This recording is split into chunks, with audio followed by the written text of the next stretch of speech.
Study session for October 20th, 2020 is called to order. And maybe we'll have, how about James Bode tonight? Do the Pledge of Allegiance. Deal. I pledge allegiance to the flag Flag of the United States of America, America, and to the republic for which it stands, one nation, under God, indivisible, with liberty and justice for all.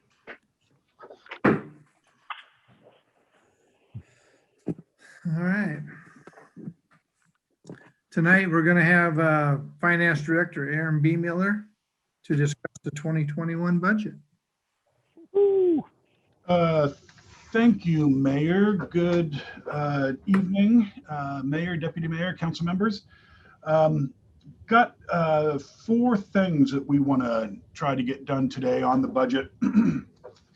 And I don't think from a time perspective we'll have too much trouble. Just in the order of things, I want to go through just a couple of quick updates and changes. Then we're going to, as part of our look at longer term financial issues, we're going to go through a high level of the 10-year forecast that we've put together for the general fund.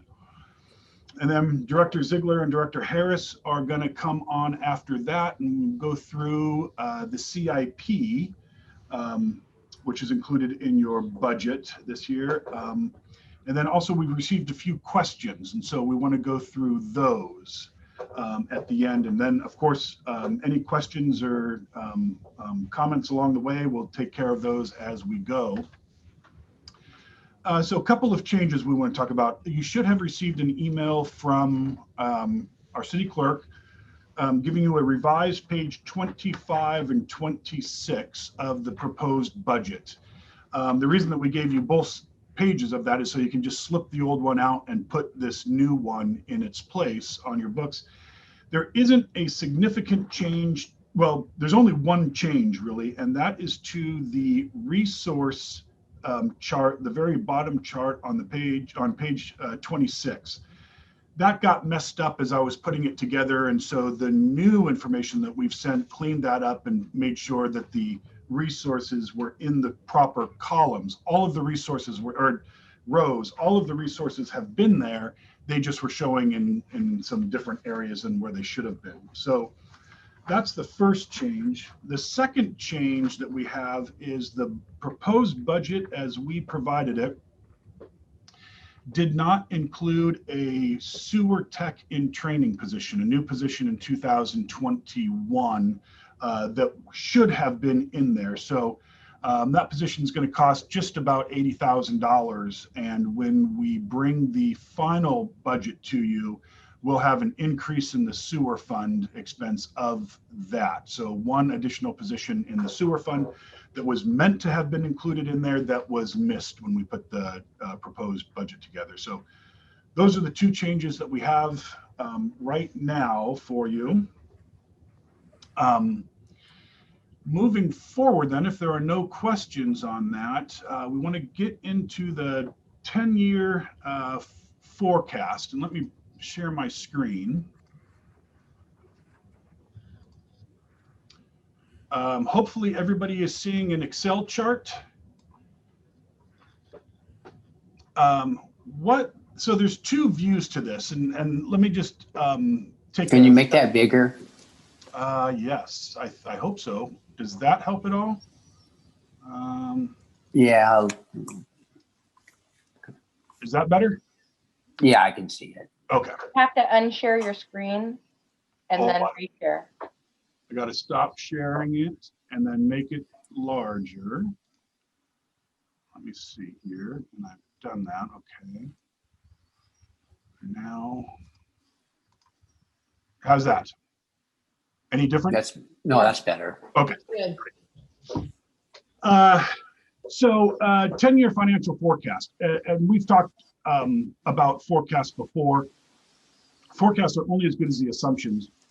And the farther you go out in time, obviously the assumptions get weaker and weaker. And so a 10-year forecast is really just a tool for council and the city manager and directors to kind of look at and make judgment calls on where are we now and where are we looking to be in 10 years, barring any unforeseen changes. So this kind of assumes a more or less status quo. So when we put this together, how we came to our assumptions is we go back and we look at the last 4 or 5 years actuals. We look at the growth between those years. We look at the growth over that entire period. And we try to put together some reasonable assumptions on what are we looking at into the future. So up at the very top of this page, it tells you right away, the forecast assumes no new positions in the general fund and no new programs, meaning with this forecast, we're not adding any additional positions. We're not adding any programs because, as you'll see in just a little bit, we're showing a deficit moving forward in time. So part of the revenue assumptions, beginning in 2021, we have our proposed budget. And so for sales tax, we're assuming a 2%. I'm not going to go through all of these. I'm just going to give you a taste of how to look at this.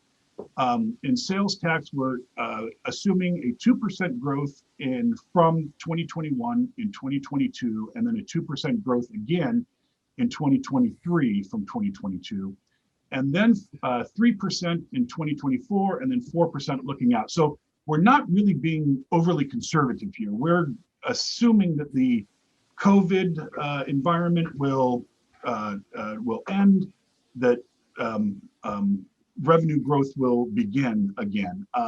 One of the important things on this particular 10-year forecast, it assumes constant revenue growth. We don't have a blip downward on this.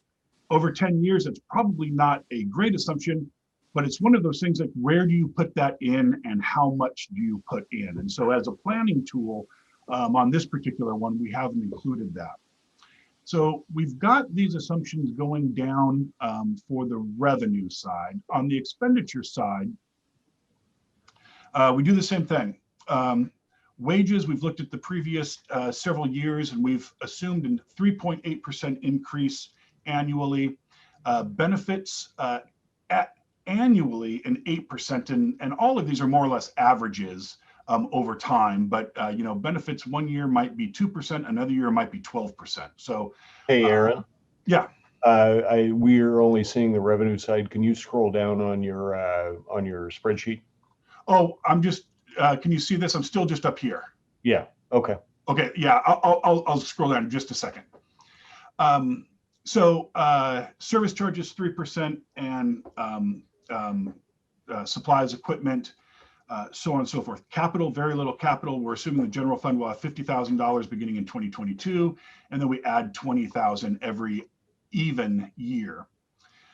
So as we scroll down, all this is math. It's just taking our 2021 proposed from revenue sources, looking just at the sales tax. You can see that all it's doing is it's taking the 2021 proposed and adding 2% there.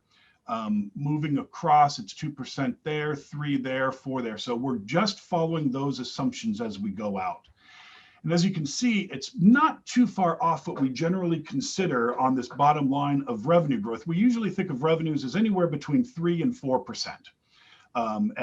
And so we're starting off a little small because of the COVID environment, but then we're ratcheting up and we're getting to right about where we kind of think we normally come in at. If we move down to the expense side, it's the same thing. We're just taking the 2021 proposed and we're increasing by those assumptions. On the expense side, you'll see on line 44, we have a 1.5% underspend. Generally, in the general fund, we don't spend to the bottom dollar. There's usually a percent and a half of underspend each year. So we wanted to incorporate that to again add a little bit what we're hoping more reasonableness to the numbers. And so that's why you see those as a negative amount. And then the bottom line, the surplus gap then here is simply taking the total revenue amount, which is this number here, less the total expenditure amount, which is this number. And you can see that using these assumptions, we begin in 2022 with about an $85,000 gap. 2021, we have a balanced budget. What this is showing is that we're going to have revenues in excess of expenditures only because of that underspend amount here. That's not shown in the budget document because we provide a balanced budget moving forward. But we wanted to be consistent and say, if we're going to build 2022 off of 2021, let's include that estimate in there. As you can see, we generally think of expenses going up anywhere between 4 and 4.5%. And that's that gap that we talk about, that is the funding gap that all governments have. Our expenses are simply going up at a rate faster than our revenues because one of our biggest revenue sources, the property tax, is capped at 1% plus new construction plus state shared changes in utility property. So, you know, if as revenues go up 3.5% and expenses go up 4.5%, you're gonna run into a negative down below. So the other thing we wanted to talk about here briefly is these are annualized amounts. So what you'd need to do is take all of these together, and through 2025, that would say that when all is said and done, we'd be about $1.3 million off of expenses higher than revenues, because each year these add together. That's the overall basic framework of a 10-year forecast. The other thing that we did, and oh no, I'm gonna, you know what? I'm probably gonna have to leave again and come back. Does that help at all? Yeah. Okay. This is the exact same chart. Everything is the same until we get to the bottom here. And what we wanted to demonstrate on the bottom, it's again, for demonstration purposes only. We don't want to freak people out. We don't want to start a panic, but for demonstration purposes, we assumed an average in 2021 that the average City of Shelton employee earns about $80,000. That is both wages as well as benefits. It's not a bad assumption. It's probably not exactly perfect, but that's what we started with. In 2021, as we talked about a couple of weeks ago when City Manager Knighton gave his budget message, we lost 5 general fund positions in order to balance our 2021 budget. So that's why we're starting here again. We're saying, well, in 2021, to balance our budget, we lost 5 positions. In 2022, then, if we drop 1 position additional, we'd cut our gap down to this $6,709. So this includes an additional reduction. Again, we don't want to start a panic. This is just for demonstrative purposes.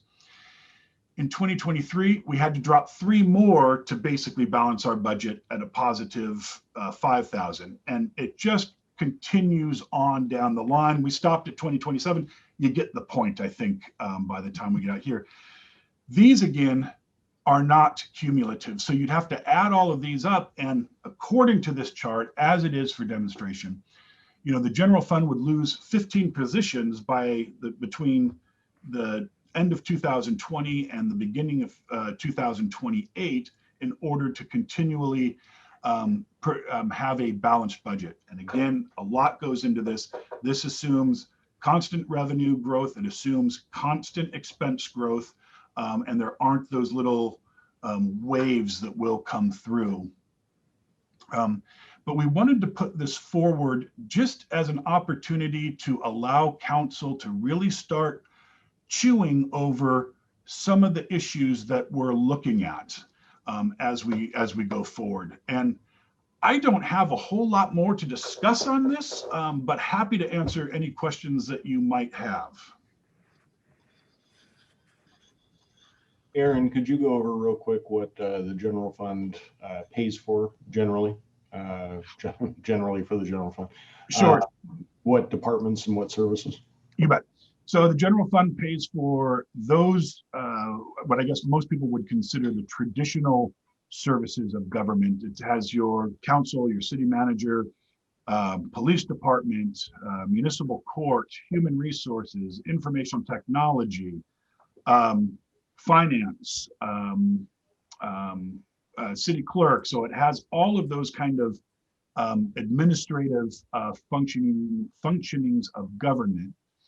It also includes a large, if you look at the line 41 transfer out, the general fund contributes a lot of money to other funds, some by statute that we have to do, some just because it's necessary. And the differences are, we have a firefighters pension fund. We have to legally fund that. We do fund that.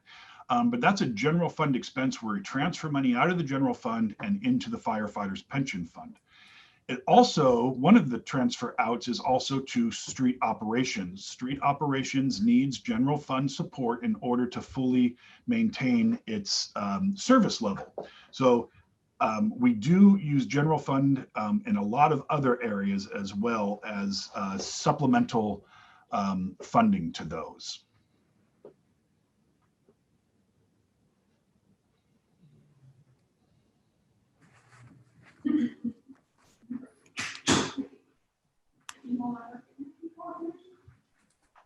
So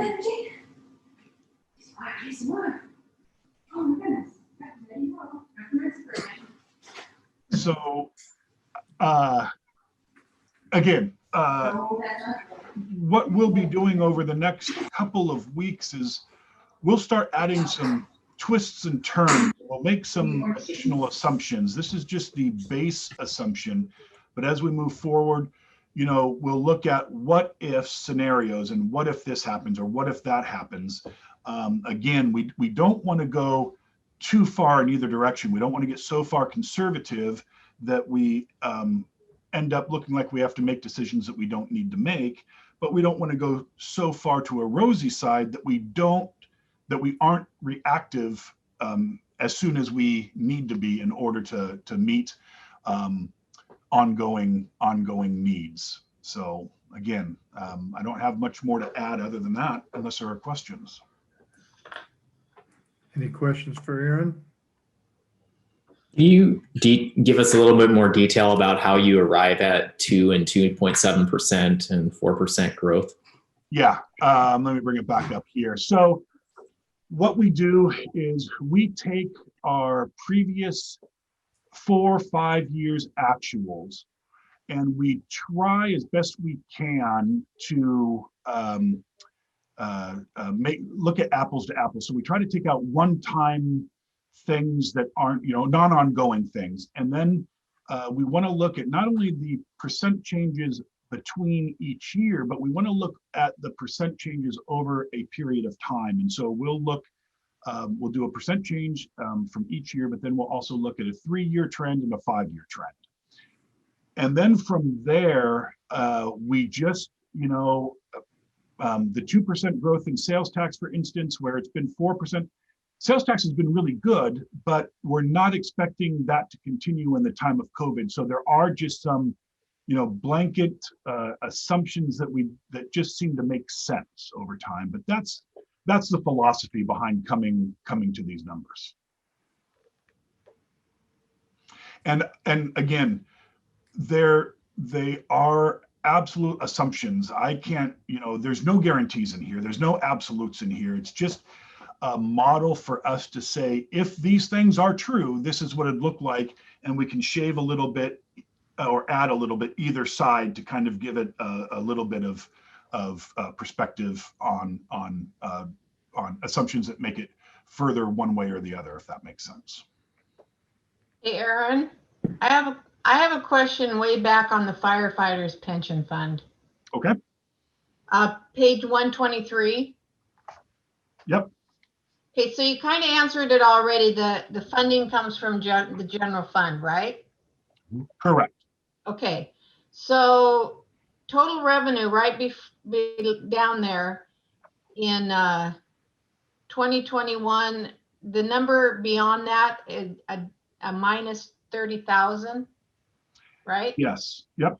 So what are we going to do when that happens? I mean, we have to fund the pension fund. Yes, correct. And so what that negative 30,000 there on page 123 represents is that the 2020 budget, we planned for a transfer in of $151,000. And in 2021, we're planning to transfer in $121,000. The fund itself is carrying a fund balance. And what we tried to do is to say, we're transferring in more right now than they are spending. So if you look at the 2019 actual column, we transferred in $146,818, but the overall spending was 86. So the fund balance increased by 78,000. So they're carrying $650,000 of fund balance that is in there. So all we're doing is we're trying to ratchet down some of the transfers. This fund balance will be used to provide those services and those obligations that we have. But at this pace, we just keep making the fund balance increase when we don't need to. So is it kind of like planning for that rainy day? That's what the fund balance is. It's planning for the rainy day. It's got, right now it's got 6 times the amount that we typically spend in fund balance. And so we looked at that and we said, we can bring that number down a little bit. Yeah. Okay. Thank you. You bet. Anyone else have questions for Aaron? All right. Thanks again, Aaron, for your professionalism. You bet. Thank you. So in your proposed budgets, if we're ready to move on, Mr. Mayor. Yeah. Okay. So in your proposed budgets, starting on page 26, you have our 6-year capital planning summary. This is something that we wanted to add last year, but we just weren't able to get to it. And so we're trying to continuously improve the information that we can give to you. The 6-year capital plan, the amounts that are listed in 2021 are funded in the budget. They are funded capital projects. So you should not see in the resources any unidentified funding gap in there. And we did have a question about that, and if I can, I'll just tackle that now. As we go out in future years, and again, Director Ziegler and Director Harris will be here to talk about theirs in just one second. As we go out and further in years, we're making more and more guesstimates about costs and what sources may be available. And so the unidentified funding gap simply is saying we've made some assumptions on funding, but we know that we don't have at least this much. And so I'm looking at the capital facilities capital plan on page 27. Most of that money, or a significant amount of the money that goes to fund the facilities capital, is general fund.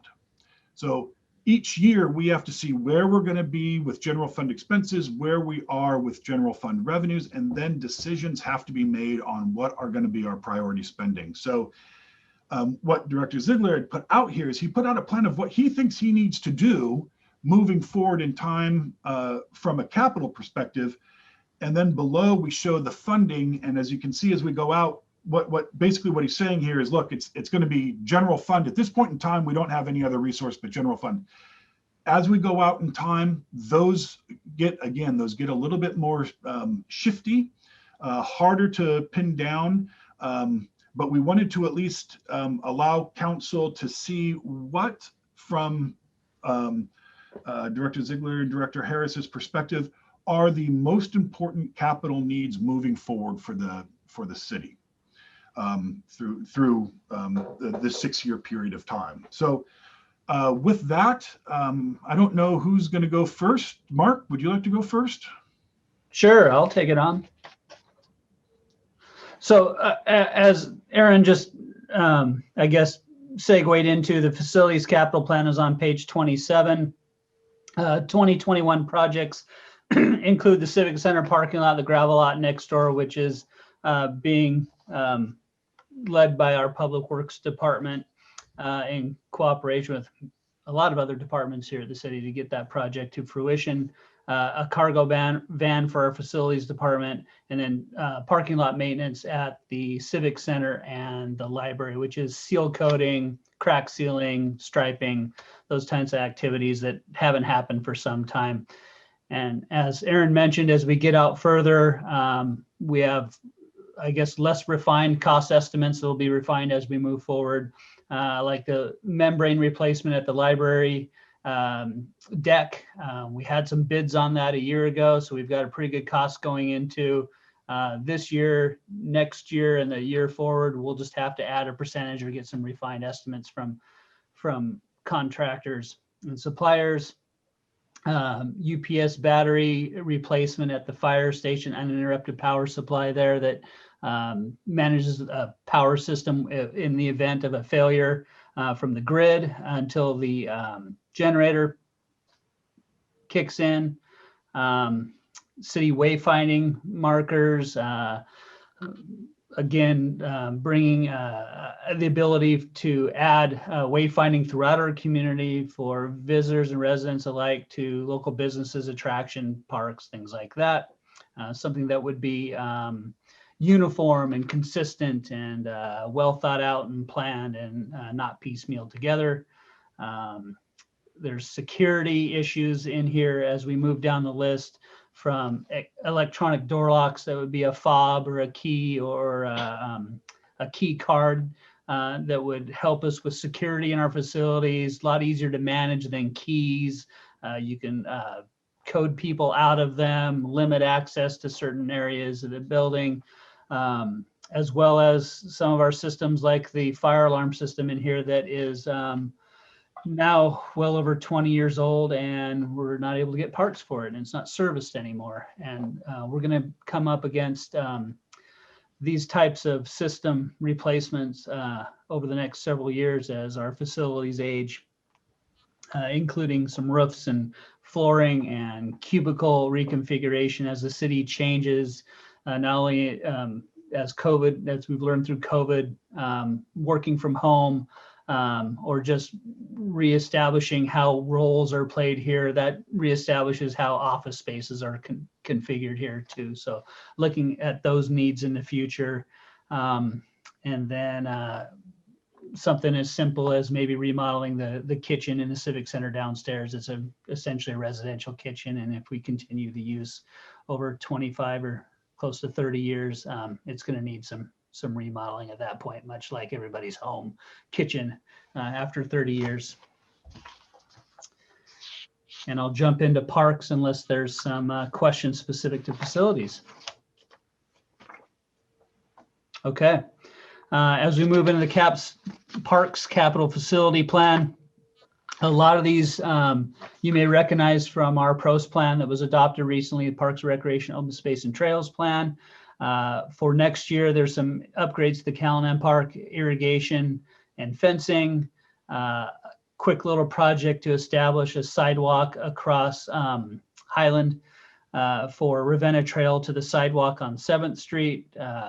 Master planning for Northcliffe Neighborhood Park that was included actually in the budget for 2020 that we delayed once COVID hit. We were just playing things closer to the vest and being more conservative. So we're continuing that into 2021. And then with the acquisition of the Simpson Railroad, beginning some design on that project in combination with the acquisition of the Shannon property next to Neelan Park, which will really reshape that area downtown and give us a framework and some design and a path forward into how that former railroad corridor will look with a multimodal trail. We are continuing with our Eagle Point design. Statement of qualifications are due at the end of this month from consultants, and we'll move into master planning and design and construction in 2021. So we're consistent and moving forward with that project in a timely manner. And then you move on down through some projects through 2022 and beyond, including some roof replacements, Northcliffe Neighborhood Park development coming on the heels of the master planning process, phase 2 of Eagle Point, some phase 2 design of Simpson Railroad Trail, Neelan Park Playground. That's coming to its end of life. We really need to plan on that. Those are big ticket items, the $300,000 to $400,000 range, and we really need to plan those out several years in advance and build up some cash reserves to be able to move forward and complete those projects in a timely manner. And then you'll see neighborhood parks, siting of a Hillcrest neighborhood park, master planning, Johnson Park play structure, identifying and improving upon the neighborhood parks that are lacking in our pros plan, and moving forward on those amenities that our community really addressed in our pros plan as well. So, as stated, SMPD covers our park development, budget, operation, and maintenance. So that funding is not from the general fund specific, but from the SMPD. All right, thank you, Mark. Now we have something from Mr. Jay Harris. Good evening, Mayor and Council. Jay Harris, your Public Works Director. Can everybody hear me okay? You're good. Good, thank you. So I'm on page 29 of the budget, and on the water capital plan for 6 years, we have the maintenance yard facility expansion. This is a laydown yard expansion, so we can start moving away from the existing yard over time. You'll see that in the water fund, sewer fund, transportation, and storm, the same project. We're dividing it out in different amounts. The big project, 2 big projects for the water system next year is an automatic meter read AMR system. I gave a presentation to council probably 2 months ago now on that. We want to move forward with that. You'll see that shared by the water system. Also, the cost, we can't bill for sewer if we don't read the meters of the water usage. We have the well one, the high school tank pipe pressurization project. That's our #1 project. We want to turn this gravity line into a pressurized line that will help us on our chlorine residual in our tank system. A little bit of money and water to go along with our pavement maintenance program every year. Year 2022 high school tank needs to be recoated. It's needed paint for quite some time now. We need to replace the 20-plus-year-old generator at well 3 and 4. This is the backup generator when the power goes out. We need to be able to still get the well water out and get it on its merry way to the reservoirs. Out in 2023, we have some improvements at the Angleside pressure booster station. 2024, we're going out to on-site chlorine generation. That's at wells 1 and 3 and 4. Right now, the generation buildings are poor. They're at end of life. We need to replace those and get a better setup for dosing and telemetry back to the city SCADA system. And in 2025, you'll see we have system repair and replacement and hydrant improvements, starting to invest out a ways in our aging cast iron pipe system, some asbestos cement pipes, and start going over and replacing a bunch of hydrants that are really, really getting old and are in need of just complete, they're beyond repair now. So we're replacing those. We're working on completing the water comprehensive plan, and with the comprehensive plan update, we'll have a new project list. So it's likely that this list in the next 6 months is going to change as we reprioritize a couple things, and you'll be kept updated on that. The last thing is we're doing a water rate study next year and a sewer rate study next year. As both master plans will be completing for water and sewer, we need to go back and look at the rate structure also. Any questions on water? On wastewater, we have a preliminary design report for Front Street pipe removal, design and construction. That pipe runs between the two lift stations, and we would like to see replacing that. It's under Goldsboro Creek. The creek has mined out the top of the pipe, and you can see it. People have put rock in there over the years. And that pipe, something needs to be happen to it. We'll have a preliminary design report next year, and I'll get you updated on what the recommendation is from the engineering group. We have the membrane plant, reclaimed tank is going in next year to hold recycled water up at the reclaimed plant. We have the wastewater treatment plant, a slack tide tank system. And that's an evolving project right now. We have Grant Osborne working on a different alternatives on that. And once I get their final design report, I'll be sharing a bunch of information with council on it and some of the decisions that we're making on that particular project. At the membrane plant, we need to replace 2/3 of the filters. A third of them were replaced over a year ago.